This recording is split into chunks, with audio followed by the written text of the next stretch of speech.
Alors, Christian Dodel, bonjour. On va achever notre pérégrination à l'intérieur des États baltes par l'Estonie. Alors, peut-être deux mots un peu sur la superficie. On a vu que la Lituanie, c'était le plus grand, avec des guillemets, des trois États baltes. L'Estonie, c'est Et beaucoup plus petit. 35 000 km², c'est Ouais, effectivement le, ouais, le plus petit des oui. trois, Hum, au nord des deux autres, si l'on peut dire, à proximité de la Finlande, voilà. puisque l'Estonie est présentée comme le frère jumeau de la Finlande, et que entre Tallinn et Helsinki, il y a moins de 100 kilomètres Hum, de distance.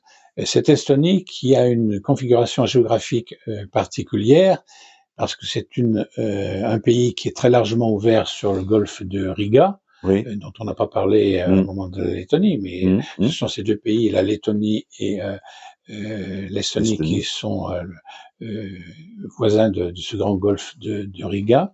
Et sur Tallinn, on peut préciser que ce pays a une disposition géographique très insulaire. Il y a un Je grand crois qu'il y a beaucoup archipel. d'îlots, Voilà, voilà, il les y a îles un grand très. archipel Hum. au nord du Ça, pays, c'est une et, caractéristique. et plusieurs dizaines Hum. d'îles dans ce pays. Bon, Il y a donc une voilà. population ou c'est des îles désertes, il y a des pêcheurs, il y a... Oui, bien Ah oui. sûr. À proximité de la Baltique, il y a toujours Ouais. des pêcheurs. Mmh. Et sur l'occupation, c'est une population sur cet archipel qui est très peu importante, parce que c'est une zone très marécageuse, Mmh. que dans ce pays, finalement, il n'y a pas autant de développement de l'agriculture que cela, même si c'est de l'agriculture qui est liée aux conditions plus nordiques dans la région, et que ce pays est majoritairement occupé par des marais et par des Ah oui, forêts. ah oui. Est-ce qu'on peut dire que la fin de l'URSS a favorisé les liaisons avec la Scandinavie et plus particulièrement avec la Finlande, puisqu'aujourd'hui, il y a des liaisons en bateau extrêmement rapides entre les deux capitales, Helsinki et la capitale de l'Estonie, Tallinn. Mais bien évidemment, euh, Et là aussi, ils ont une Tallinn, proximité linguistique. Hein. oui, alors sur les aspects de Non, langue, non, on ne va on pas en a rentrer dans le déjà détail. parlé. Ouais. Sur les relations dans l'environnement baltique, bien évidemment que Tallinn essaie de multiplier les liens avec l'espace baltique, ce qui veut dire des liens toujours plus développés par bateau en direction de la Finlande, mais aussi en direction de la Suède, Mmh. et puis en direction des autres Bien sûr. États baltes. Oui. Donc Et oui.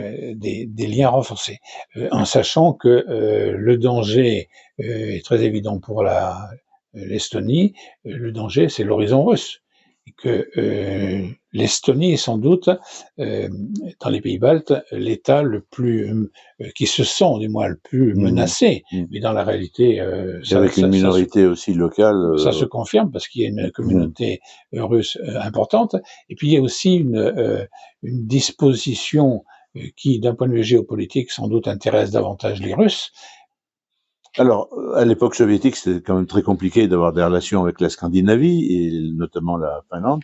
Aujourd'hui, il y a une véritable explosion, y compris avec des aspects négatifs, parce que j'ai lu, et vous êtes sûrement au courant, il paraît que tous les week-ends, il y a beaucoup de Finlandais qui viennent boire abondamment, pour des raisons financières, que c'est bien moins cher que chez eux, du côté estonien. Oui, mais c'est pas négatif en soi, parce que ça Il y a renforce des une recettes. solidarité occidentale, je Oui, dirais, oui, de oui. l'Estonie avec ses voisins.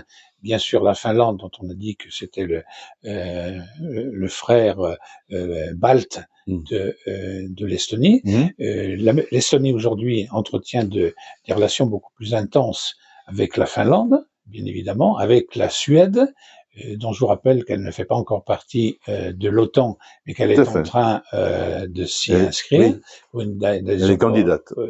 prochaine. Et donc l'Estonie essaye de renforcer tous ses liens avec tous les territoires de la région autour de la Baltique, qui sont dans la logique occidentale.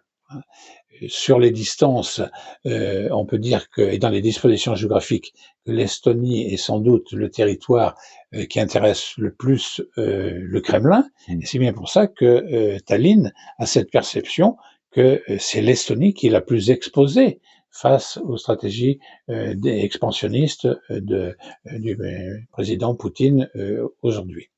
Donc, on a cette situation. L'Estonie se sent très fortement menacée aujourd'hui. Elle a à peu près, comme les autres États baltes, quelques milliers de soldats, je crois que c'est 6000 pour le moment, qu'elle a doublé aussi son budget de la défense, Oui. qu'elle est pour l'envoi d'avions en direction de l'Ukraine, parce qu'elle se sent encore plus menacée que les autres dans cette situation. Alors par Elle a rapport, aussi une population russe importante sur son propre territoire. oui, Mm. c'est À peu près comme le voisin letton. Hein. voilà, un petit peu moins, mais Un peu moins. de manière importante, et que cette population russe, héritée de la période soviétique, si l'on peut dire, pose problème encore au gouvernement estonien, parce que il y a ce problème de la langue, de l'autorisation du russe en Estonie, du rapport de force linguistique que ça peut constituer, qui est aussi un rapport de force politique et géopolitique. Alors l'Estonie est souvent saluée depuis son indépendance comme un pays qui a su se moderniser très vite, notamment sur le plan numérique. En Estonie, depuis plusieurs années, on vote par ordinateur, alors qu'on en discute beaucoup, mais y compris dans nos pays, et que ça a même des conséquences sur le plan de la guerre actuelle. J'entendais très récemment sur les informations de France Culture que le renseignement militaire estonien est très au fait des déplacements de l'armée russe. Oui, c'est une particularité effectivement de l'évolution économique et des services dans ce pays. Il faut aussi comprendre que l'Occident, les États-Unis en particulier, ont sans doute beaucoup aidé à ce que cette Estonie devienne un espace de grande performance numérique. Et effectivement, l'Estonie se distingue de ce point de vue par rapport à la Lituanie et par rapport à la Lettonie. Et ils sont très en pointe sur ce secteur du numérique. C'est pas un hasard, mais ça leur donne une capacité technologique non négligeable dans l'évolution de nos sociétés aujourd'hui, mais aussi dans les rapports